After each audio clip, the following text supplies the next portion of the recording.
following program is exclusively produced and distributed by Dick Dinman's Double D Productions, Inc., all rights reserved.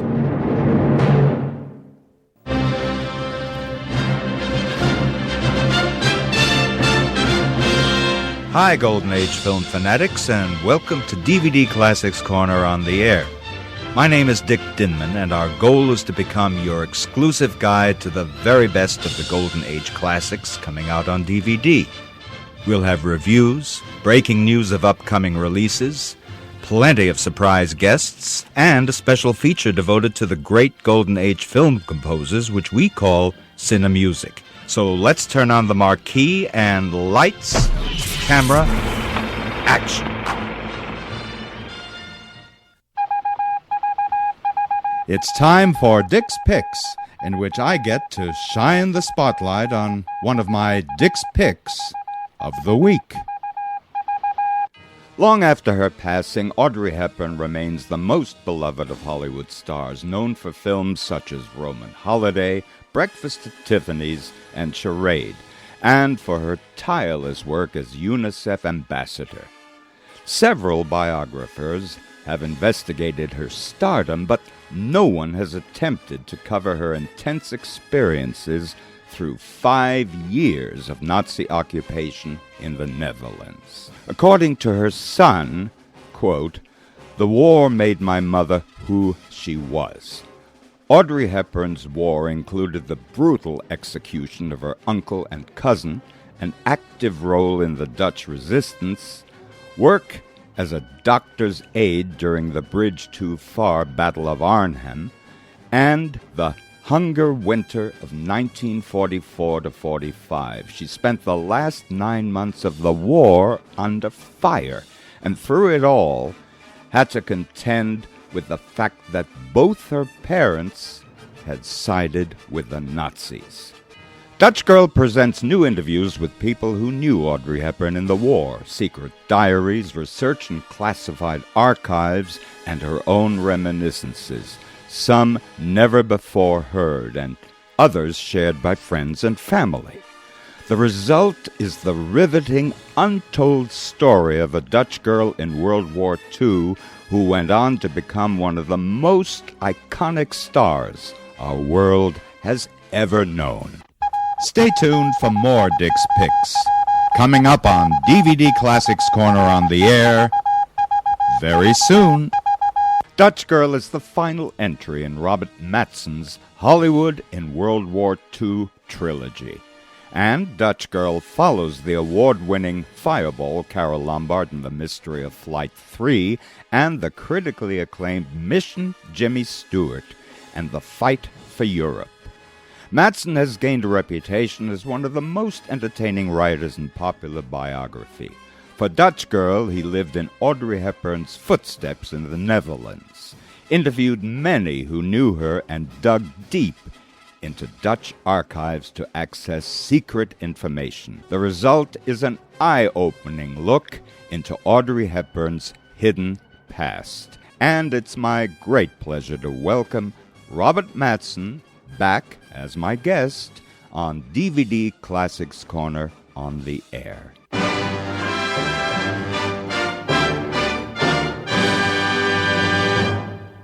Robert Matzen, welcome back to DVD Classics Corner on the Air on a very special occasion, the release of Dutch Girl, which I'm still surviving. One of the most compelling reads of all time as far as I'm concerned. And I have to tell you this. On the first show I did with you, we spoke about Carole Lombard and The Mystery of Flight 3, and I said to you, there is simply no possible way you can top that. Then you returned for Jimmy Stewart and The Fight for Europe, and I said, you'll never top this. And now, with Dutch Girl, I have to say the same thing, because you're continually making me eat my words, and that's not a healthy diet. So congratulations on an astonishing achievement. I appreciate that, Dick, and you're sort of right. I mean, not in your praise, but in the fact that already I'm thinking that Dutch Girl is going to be very hard to top. After going through what I went through, just reliving the war with Audrey, I can't imagine what could possibly be next to top that. And the remarkable thing to me is the fact that despite the fact that we're all aware that obviously Audrey Hepburn survived the horrors of Nazi occupation, the suspense is palpable, and it takes enormous skill to be able to achieve that, despite the fact that, we're aware that she survived. That, to me, is amazing. And you continue with this incredibly visual, cinematic style. It's like watching a great suspense movie. And I hope someday that this book will emerge as a great movie, because it certainly deserves to. But the first thing I want to ask you is, when did you become aware that this was a subject that you wanted to pursue? And at the very earliest stage, how much of Audrey's history as a teenager and young girl were you aware of? This project began out of Mission, my Jimmy Stewart book, because I went to the Netherlands to follow the course of one of the characters in the book who had been shot down over northern Holland and was taken in by the Dutch resistance movement and ferried southward through the country. So I wanted to start out where he had come down by parachute and then follow his course. And it took me through Arnhem, a fairly large Dutch city. Mm-hmm. And I set up shop there for a couple of days to do some research, and I learned that Audrey Hepburn had spent the war there, and I thought that was very interesting. And I looked online for some background on that, and I found remarkably little. And then that forced me to go to a couple of biographies about her, including the Barry Paris book, which I think is the best of the biographies that were written after her death, of which there were several. Mm-hmm. And I didn't find a satisfactory amount of information there either, and I thought, how can this be? This is the most documented person, it seems, of the late 20th century, and why was there nothing? And that's really where it began. I didn't know anything. I mean, I knew as much about Audrey Hepburn as we all did. She was such an ensconced member of our culture, but about that I knew nothing. And so my natural curiosity took over, and then I thought, well, this sure seems like the subject for a book, and there I went. Carry me through the process of discovery and what you had to go through to find all of the information for Dutch Girl, and how long did it take you to put everything together after discovery? I was very fortunate that near Arnhem, there's a town called Oosterbeek, and Oosterbeek is where Audrey's family lived before the war. And also in Oosterbeek, there is a museum dedicated to the British Airborne and the Battle of Arnhem. And there was a display called Ella and Audrey in the museum there. And it was one little room that was covering the war years. Ella von Heemstra was Audrey's mother and raised Audrey by herself through the war. And there was just this display of mementos and photos that covered the war years, and that was my starting point. I went over there and saw it and worked with the researchers that put it together. And I hired one of them to be my Dutch researcher, Matti van Leenders, who spent a year on the ground there ferreting out really cool stuff. And I would go over, and she would take me places. She would show me archives. And that was sort of phase one. And then phase two was going to the place where Audrey lived for most of the war, which was Velp, which is a village just east of Arnhem, and just walking those streets and talking to people who remembered her from the war, who were also children or young people about her age, and speaking with them at great length, and doing my best to learn Dutch, which I never really mastered at all. I mean, I could say good morning to you or good afternoon, and people might think I was Dutch, but if you asked me any more than that, luckily they spoke English, so it was good, in most cases anyway. So that was phase two, and then I wrote it up, and then I went back, and that was sort of phase three, was having a rough draft, going over there one last time, and then on the plane back doing some really heavy edits to what I already had, and after that, I involved Audrey's sons in the project and said, "Here's what I have," and that was phase four, the last phase. Well, what is it, or what was it, that most surprised or shocked you in your investigations? Clearly, I was unprepared for the war that Audrey Hepburn endured. I had no idea she was in the middle of it. I had no idea she rolled bandages and tended the wounded and was covered in blood, that she saw body parts in the streets, that she witnessed firing squads, German firing squads shooting down innocent Dutch people. I had no idea about any of that she, had to dodge Allied fighters in strafing attacks and hide as the bullets, stitched the ground right by her feet, and that's aside from the starvation of the Dutch people of the Hunger Winter, the combat and the having to spend weeks on end in the family cellar because it wasn't safe to be at ground level. All these things were a total surprise to me, and it really made me admire this person who I had started out not a fan of hers. Just really, yeah. I was never drawn to her. I had seen one of her pictures in the theater in my life, and that was Robin. Which one? Oh, Robin and Marion? Robin and Marion in 1976. And I remembered vaguely that was her big comeback picture, and it was a big deal that she was, returning to the screen. Oh, yeah. So you'd never seen Breakfast at Tiffany's or Roman Holiday or Sabrina? I had seen Breakfast at Tiffany's, perchance.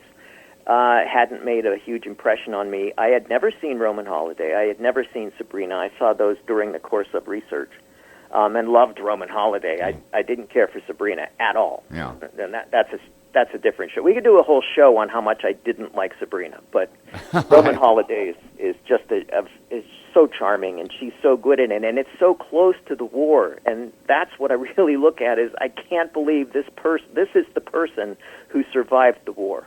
Yeah. Yeah, and I'll tell you, the only thing I knew about Audrey Hepburn's experience during World War II, or experiences, was when I had my frequent guest, George Stevens Jr., who obviously is the son of the great director of the movie Diary of Anne Frank. And he was the one who told me that George Stevens was very, very eager to sign her for the lead, and after months of back and forth, she simply couldn't do it, and that's all I knew. And then, in your book, there is a picture, and I know you know what I'm referring to, of Audrey and Otto Frank, the father of Anne Frank, and Audrey is looking not happy, not comfortable at all with the situation. And that is why, obviously, she just couldn't handle going back to literally what she experienced herself, and obviously turned down Diary of Anne Frank. That was all I knew. I knew nothing else, except that there was something about her walking in the street and seeing these railway cars, cattle cars, with all of those sad faces. I'll tell you what shocked me most of all, after you tell me what was the biggest surprise of all of the information that you were able to garner. Something that totally was unexpected as far as you were concerned. I would have to say that discovering the essence of Ella von Heemstra was the biggest thing. She was the biggest mystery going into the project because she was Audrey's mother and had been a Nazi sympathizer and had been vocally pro-Nazi as of 1935, and it continued into the late 30s, I knew. And then I thought, how am I going to present this person? Because after the war, she covered her tracks so well, and she destroyed information, and she had others destroy information to protect herself. So what was the real story of Ella von Heemstra? I managed to discover, to my satisfaction, to my great relief, who this person was and who she evolved into during the war. And that was the biggest surprise and, like I say, the biggest relief, to be able to get a handle on this mysterious character, this force of nature that was Audrey's mother, and so influenced Audrey's life, was such a mixed blessing for Audrey through her whole life. And to me, that was my, that's my crowning achievement on this book, Dick. That, to me, was the biggest reveal of all. And we're going to go to a station break, and we'll be right back with Robert Matzen.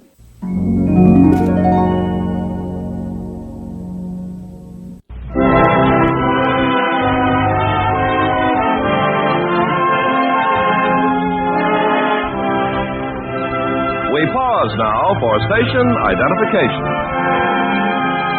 DVD Classics Corner on the Air is exclusively produced and released by Dick Dinman's Double D Productions, Inc.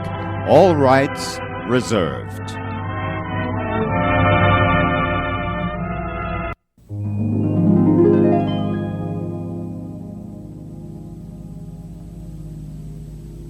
And we're back with Robert Matzen.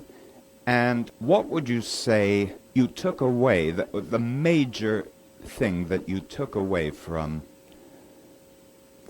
Audrey Hepburn's experiences? How did it affect you personally? I'll give you an out-of-left-field answer. I fell in love, my wife and I both fell in love with the Dutch people, and we now have friends that I know we will continue to have for the remainder of our lives that helped us on this project. Just these wonderful people in the Netherlands that we miss every day, sitting here in Pennsylvania and going about our daily lives, because they're just so warm and wonderful. And they didn't help because this was a movie star and they wanted to be connected to this movie star. They helped because that's the way the Dutch are, That was big for me. It's big for us to have found a new family. So that's not a big aha about Audrey or a takeaway about Audrey, except that it really is, because that's her too. That's the way she was too. I do want to get back to Audrey Hepburn's mother. You just mentioned the fact that Audrey Hepburn's mother went to great lengths to hide her association with the Nazis. If that is the case, how did you come up with all of that information, including, as I remember, her mother actually meeting Adolf Hitler. If she went to those great lengths to hide it, how could you find it? The meeting Hitler thing was surprisingly easy because she wrote articles about going to Germany and being taken with Hitler. Yeah, but didn't she attempt to suppress them? Yeah, but they had been published, so it was out there. You Huh. know? But so that is as of 1935. Also, she was a member of the Mitford family crowd, the Mitford sisters, the notorious, Nazi lovers, and that is all on the record. So there is that. So that's all a snapshot of 1935 and 1936. But where I found information about the war years was in the Dutch secret police file in The Hague at the National Archive of the Netherlands, where there had been an investigation of Ella after the war because of her pro-German activities, and there were investigations of lots of people after the war. It was like a purge of anyone who was Nazi or suspected of being Nazi. It was across the country. Everybody had to prove they were okay. And Ella couldn't prove she was okay because she did have these things in her past. So Madi, my researcher, took me into the National Archives, and we sat in a room and we looked at all of the documentation from the investigation of Ella von Heemstra, and that was I wasn't allowed to quote any of it because it's still marked secret, but I could review it and I could draw my conclusions and I could take notes on it, and that's what I carried out with me. Well, we know what happened over there to the discovered collaborationists and how they were treated, their heads shaved, and I guess some of them had to be and should have been thrown into jail. How is it that Audrey Hepburn's mother, I believe, escaped most of these reprimands? How did she do it? Do you have any idea? That's a great question. I love that question because on Liberation Day in Velp, the British, it was actually the Canadians that liberated Velp, and an officer in the intelligence service came and took Ella away from the family home, to the terror of the family, to question her, because this was the day that all of the women who were collaborators had their heads shaved and were marched through the center of town. And Ella got out of it only because, I believe, because there are only scant mentions of this in the secret police files, but I believe that she got out of it because she was verified by the head of the resistance in Velp, who Audrey worked for as a volunteer. He was a doctor, and he must have said, no, this woman's okay. And that's how she got out of it, because she was under suspicion. She was not trusted. She had been labeled a member of the Gestapo by the Dutch resistance underground newspaper. What about Audrey Hepburn's father? He spent the war in a British prison because he had been so vocally Nazi and had been a Nazi agent before the war. He was arrested right after war was declared, and he spent the entire war in prison. He wasn't released until, I think, 46. Did Audrey ever get close to her father subsequently after the war? Because I know you have pictures in your book of Audrey and her mother in London, and apparently the relationship continued. What about the relationship with her father? No, I mean, it depends on your definition of close. She finally reestablished contact with him in the 50s, and she visited him a few times over the course of the years, but not close, because he had abandoned her at age 5, and it was the most traumatic event of her life. So she wanted to bury the hatchet, and he let her do that, but he wasn't a warm person at all, and so they were almost estranged for the remainder of his lifetime. Did her father ever rescind his approval of the Nazi Party as far as you were concerned? Did he ever regret his actions? No, I don't think so. He went to Ireland, which had been neutral in the war, to live out his life. And no, I don't. There was nothing that ever said, I'm sorry.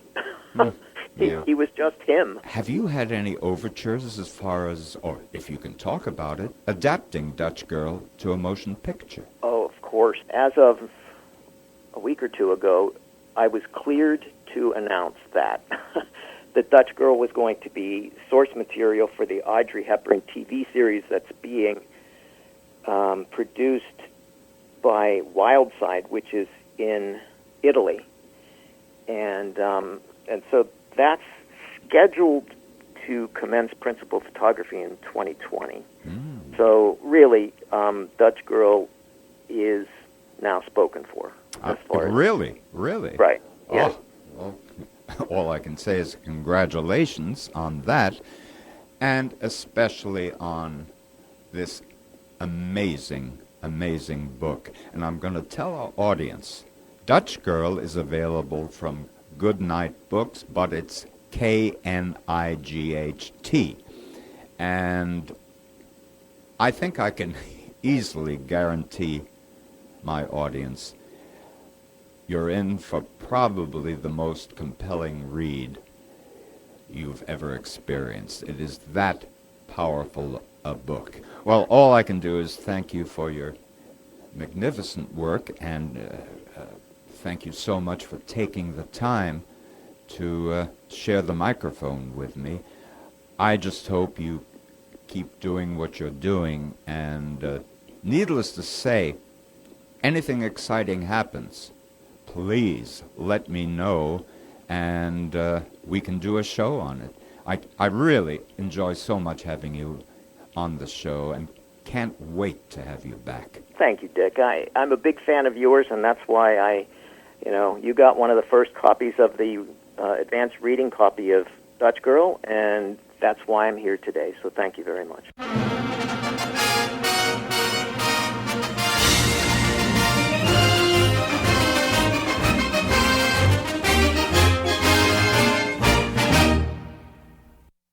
Well, that's my show for today. DVD Classics Corner on the Air is conceived, written, produced, and directed by me, Double D. And if you'd like to hear some of my older vintage shows, please go to www.dvdclassicscorner.net, where in addition to the broadcasts, you'll find hundreds of my print reviews of classic DVD releases. So, until next week, keep well, keep happy, and keep listening.